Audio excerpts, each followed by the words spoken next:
Assalamu alaikum wa rahmatullahi wa barkatu. Da farko in wannan ne farko shigowanka wannan channel na Ishara TV Arewa, to don Allah ka yi mana subscribing kuma ka yi mana liking, ka yi sharing zuwa ga 'yan uwa da abokan arziki. Za ku saurari babban malaminmu nan wanda ake ce masa Dr. Jamilu Waziri, inda ya fito fili ya nuna malamai mata masu fitowa suna wa'azi akwai irin wasu kalaman da suke amfani da shi wanda bai kamata ba. Bai fito fili ya kama sunan wata malama ba, amma ana zargin cewa zuwa ga malama Zuwairiyat ne ya tura wannan sakon, saboda ko ba shi ba mutane da dama suna fitowa suna nuna akwai wasu irin kalaman da take amfani da shi wajen wa'azi wanda bai kamata ba. Daga cikin kalaman nata, wasu kalaman nata yana nuna kaman yaɗa baɗala ne cikin wa'azin nata, kuma ita matan aure ne, kuma tana tara matan aure da ma budurwai wayanda ba su yi aure ba, take musu irin wayannan wa'azin. To saboda haka ya fito fili ya yi magana akan irin wannan kalaman bai kamata ba. A matsayinta na matan aure ya kamata ta san irin salon da za ta dinga fitowa da shi tana wa'azi da shi. Ku yi sauraro lafiya. Sa'annan kuma in wannan ne farkon shigowanka wannan channel din, don Allah ka yi mana subscribing, ka yi mana liking, ka yi sharing zuwa ga 'yan uwa da abokan arziki. A yi sauraro lafiya. Wayannan abubuwa su ne abubuwa wanda muke ganin yana da muhimmanci, wanda ya kamata mata masu wa'azi wanda nake cewa sun shiga rigan karuwanci da sunan addini. Akwai wata mata a cikin garin nan wanda muna fada muna sake fada, tana yawon wa'azi garuruwa daban-daban. Wa'azin nan da take ba wani alkhairi da ke cikin face sharri take yadawa tsakanin al'umma. Kina mace matar aure, ki zo ki zauna duniya tana haska ki, wai kina faɗan siffofi 7 da ya kamata saurayi ya nema a jikin mace, wacce ya kamata ya nema a gaban maza. Za a yada wa duniya, duniya za ta ji. Wannan makarimul muru'a ne, wannan ba wa'azi bane, iskanci ne, karuwanci ne da sunan mene, da sunan addini wannan. Idan kina so ki yi wa'azi, mata sun samu kansu a yau, idan aka ce za a mata kishiya, uwar gida malamin tsubbu, uwar gida tana da malamin tsubbu, amarya malamin tsubbu, uwar amarya malamin tsubbu, uwar mai gidan malamin tsubbu, shi kanshi mai gidan in aka yi rashin sa'a bai san Allah ba, shi ma da malamin tsubbunsa. Wannan ya kamata ku zauna ku karantar da mata, ku gaya musu alakar su da Allah za ta lalace. Manzon Allah sallallahu alaihi wasallam ya fada, mallaki Allah wa huwa yushriku billahi shay'an dakhala an-nar, wa mallaki Allah wa huwa la yushriku billahi shay'an dakhala al-janna. A yau fa an wayi gari hajiya, akwai matan da suke aure ba su yadda su yi auren ba sai sun ji wajen malaman tsubbu sun duba musu wai ina tauraron mijin ya dosa. Akwai matan ba da suke rayuwa haka. A lokacin ne irin wannan gurbatattun matan, lalatattu da sunan malamai, mata karuwai da sunan malanta, suka shiga rigan malanta, suke yawo suna yada alfasha, suna koya wa 'yan mata masu tasowa ma dugo da sunan wa'azi, suna koya musu bin maza da sunan wa'azi. Wai kuma a ce malamai suna kallon su ba za su yi musu magana ba. Yawa shi yasa ni wa'azin wannan matar, wannan ɗaya daga cikin matan da take garin wanda take ce an mata magana ta daida irin wannan wa'azin, ta ce ba za ta fasa ba.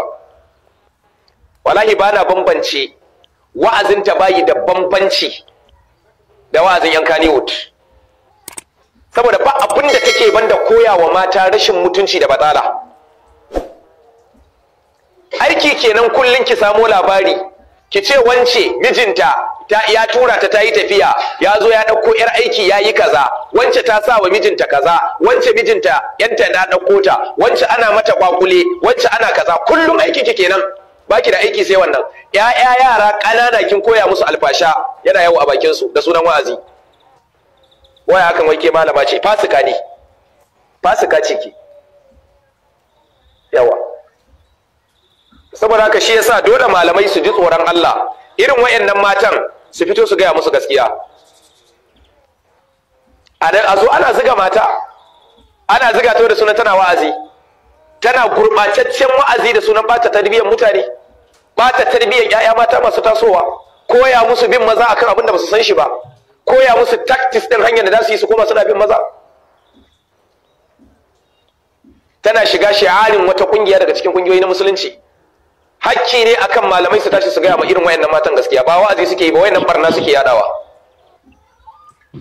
Na sha buga misali, ba laifi bane mace in tana da ilimi ta karantar da mene, ta karantar, amma ya fi amni da kwanciyar hankali a ce da ta karantar da 'yan uwanta mata, ta rufe jikinta, ta mutunta kanta, ta yi wa'azin wajen karantar da addini. Yau ka duba wa'azi da 'yar gidan Sheikh Jafar take yi, me illan da yake cikin wannan?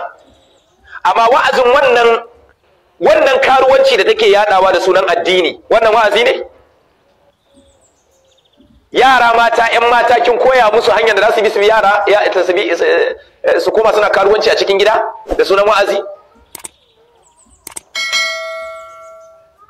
So saboda haka irin wayannan matan wanda suka mai da harkan addini ya koma harkan kasuwanci a wajensu, in za a gayyace ta walima sai ka ajiye 200,000 100,000 kafin tukunna ta je, har tana da kan kirji tana cewa ta ba waliman kowane abin nan kowane mutum take zuwa ba, saboda kin samu shago ko kin samu shago kasuwanci kin bude.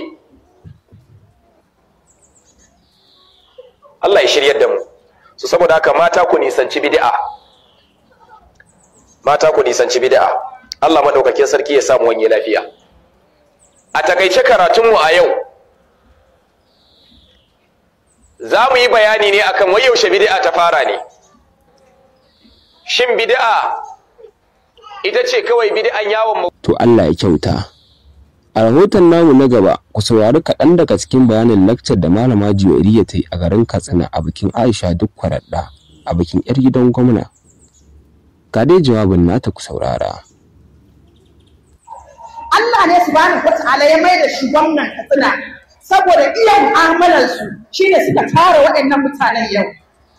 Yau amarya idan kika rike mijinki, kika san mutuncinsa, kimarsa, darajarsa, martabarsa, duk abin da ya zama gobe ya san kin aure shi a matsayinsa na mijinki.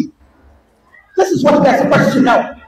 Wannan miji duk yadda kika kai a rayuwa, mijinki ne. Mace mai mutunci ba za ta iya zama ita kaɗai da rayuwanta alone, a ce rayuwarta ita kaɗai ba. Dole mu Allah ya halice mu muna buƙatar protection ɗin ɗa namiji. Amma wani irin ɗa namiji? That is what we are supposed to be asking ourselves. Wani irin ɗa namiji za mu nema wa ƴaƴanmu?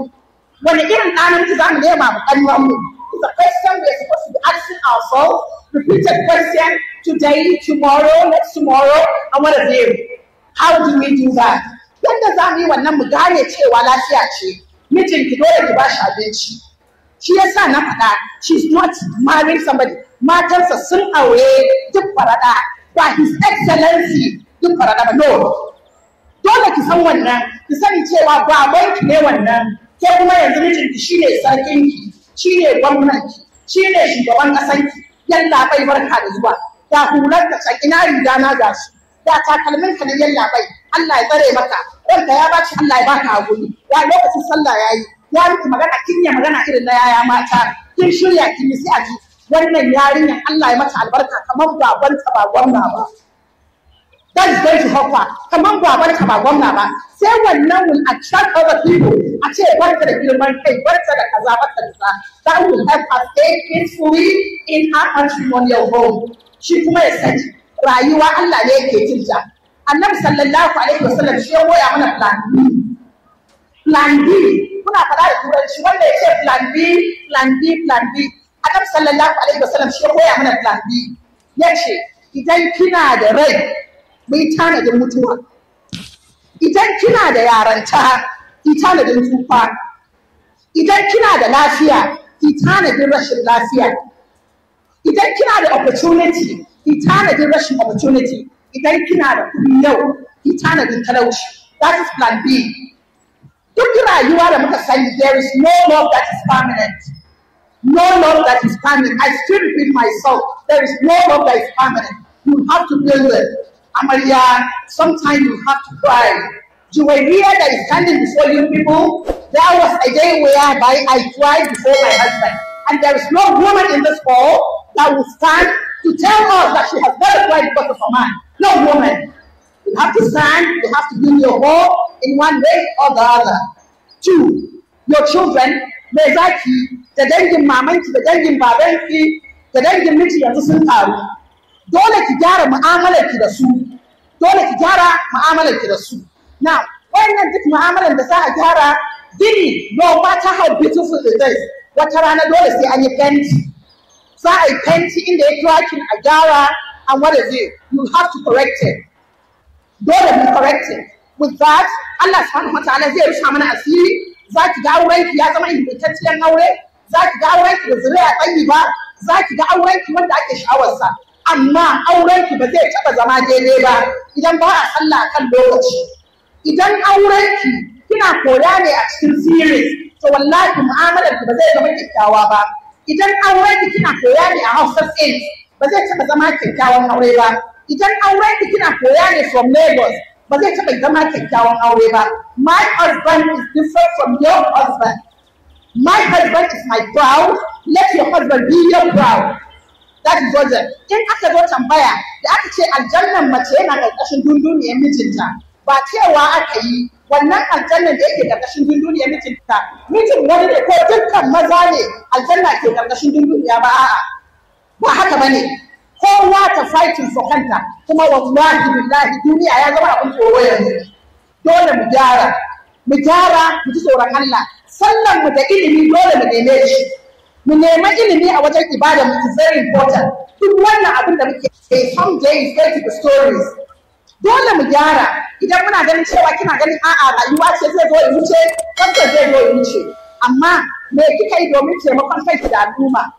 That's Joseph. Kuma mafi kyawun mace ko namiji ko mafi kyawun mutanen al'umma su ne masu taimaka wa mutane. Ki zamanto masu ba da shawara saboda Allah, ki zamanto mai ibada akan Allah, ki zamanto mai mu'amala tsakanin ki da Rabbul Izzati, ki zamanto mai sanin cewa iyayenki auren ki zai iya kai su aljanna. Wannan idan kika gyara, then the society will be safe. Every successful marriage makes the society stronger. Because in every matrimony da akwai mu'amala mai kyau a ciki. Duk auren da akwai mu'amala a ciki, ko society da akwai mu'amala na gaske, akwai abubuwan da suke faruwa. Za a zauna kalla wani abu ne, za a kalla matar idan aka kalle ta, yaran da za ka haifa da mijinta da 'ya'yan za a gan su ciwo, they have less ciwo a wannan gidan. Saboda menene? Saboda sun sha maganin lafiya. Lafiyan nan kuma shine ko wasu sun dogara ne ga Allah. Wannan sometimes we don't even want to listen. Muna gani kamar wasa ne rayuwar, kina gani kamar wasa. Duniyar nan kawai kamar tatsuniya ce. Wallahi duniya kamar tatsuniya ce. Yau mu ne, gobe ba mu bane. Mata suna mana barka da zuwa, it's like 16 minutes given to me. Suna mana barka da zuwa. Ina roƙon mu duba mu gani